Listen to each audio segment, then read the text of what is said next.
It all started with a stupid antenna. I'd just moved into this cookie-cutter suburban neighborhood in Ohio, chasing the dream of a quiet life with a decent Wi-Fi signal. My name's Jake. 34 single. Ite guy who likes his gadgets and his space. The house was a fixer-upper, but it had a big backyard, perfect for my ham radio hobby. I'd been tinkering with radios since I was a kid, and setting up a small antenna in the backyard was my first project. It was a modest 10-foot pole, barely noticeable, tucked behind my shed. I figured nobody would care. Boy, was I wrong. The first letter from the HOA came 3 days after I put it up. Dear Mr. Thompson, your unauthorized structure violates Section 3.2.1 of the HOA bylaws. Remove it within 48 hours. Signed, Karen Mitchell, HOA President. I laughed it off at first. Karen, really. It was like she'd walked out of a meme. But then the second letter came, then a third. Each one snippier than the last. I tried reasoning with her, even invited her over to see the antenna wasn't an eyesore. She showed up, all 5'2" of her in a lavender cardigan, pursed lips, and a clipboard, looking like she was auditioning for a role as a suburban dictator. This is a community. Jake, she said, like I was dumping trash on her lawn. We have standards.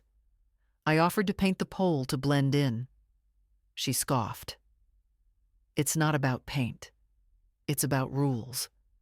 I checked the bylaws. Turns out, they were vague as hell. Something about no structures that detract from aesthetic harmony. Aesthetic harmony. My antenna was less obtrusive than Mrs.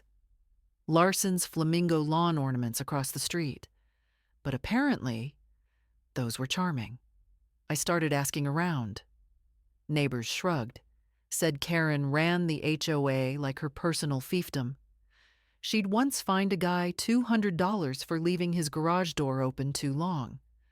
Another neighbor got a warning for unapproved mailbox decals. This wasn't about my antenna. This was about control. I could have taken it down, but something in me snapped. I'm not a confrontational guy, but I hate bullies. And Karen was the queen of petty. So I dug in. I spent hours scouring the bylaws, local ordinances, even FCC regulations. Turns out, the FCC protects amateur radio antennas under certain conditions. I sent Karen a polite letter citing the law, thinking that'd shut her up. Nope.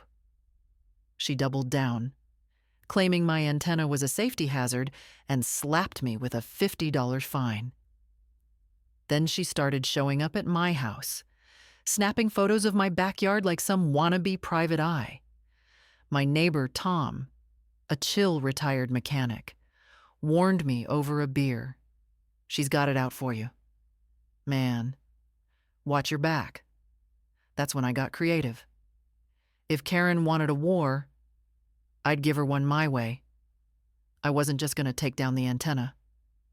I was going to lean in. Hard. I spent weeks researching, sketching, and hitting up ham radio forums. My plan: build a backyard satellite array. Not just one antenna, multiple dishes, wires, and a control box. All technically compliant with FCC rules, but guaranteed to make Karen's head explode. I cashed in some savings, hit up a scrapyard for parts, and got to work. I'm no engineer, but I'm handy. And YouTube tutorials are a godsend. By the end of a month, my backyard looked like a mini NASA outpost.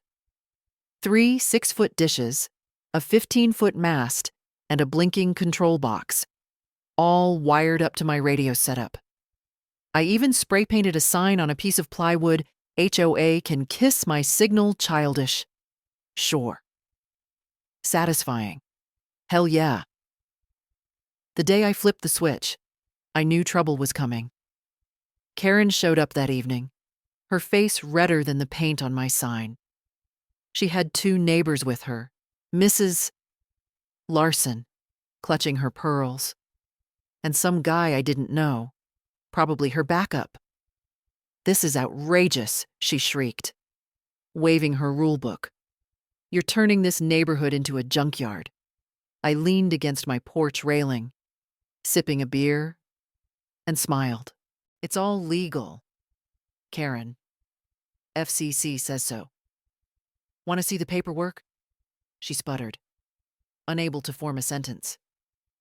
Tom, watching from his porch, gave me a thumbs up. The neighbors whispered to each other, clearly torn between Karen's wrath and my audacity. I could have sworn Mrs. Larson was hiding a smirk. But Karen wasn't done. She called an emergency HOA meeting, claiming my array was a public nuisance. I showed up, armed with printouts of FCC regs and a local ordinance that backed me up. The room was packed neighbors I'd never met, all there for the drama. Karen ranted for 10 minutes about property values and community standards. I let her finish, then stood up, calm as could be. "Folks, I just want to talk on my radio. Karen's the one making this a circus." I passed out copies of the FCC rules. Half the room nodded. The other half looked like they just wanted to go home. The vote to fine me failed, 6-4. Karen stormed out, muttering about lawyers. Here's the twist: I never planned to keep the array.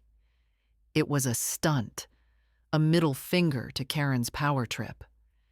After the meeting, I quietly dismantled most of it, keeping just my original antenna.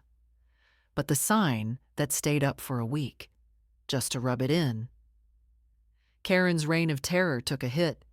Neighbors started pushing back on her nitpicking. Tom told me she got fewer volunteers for her precious HOA events. Mrs. Larson even took down one of her flamingos, like she was rethinking her life choices. In the end, I got my signal, my peace, and a story to tell. Karen still glares at me when I mow my lawn, but she hasn't sent a letter since. Sometimes, you gotta fight petty with petty. So, what do you think? Was I the jerk here? Or was Karen asking for it? Drop your thoughts below. I'm curious. The end.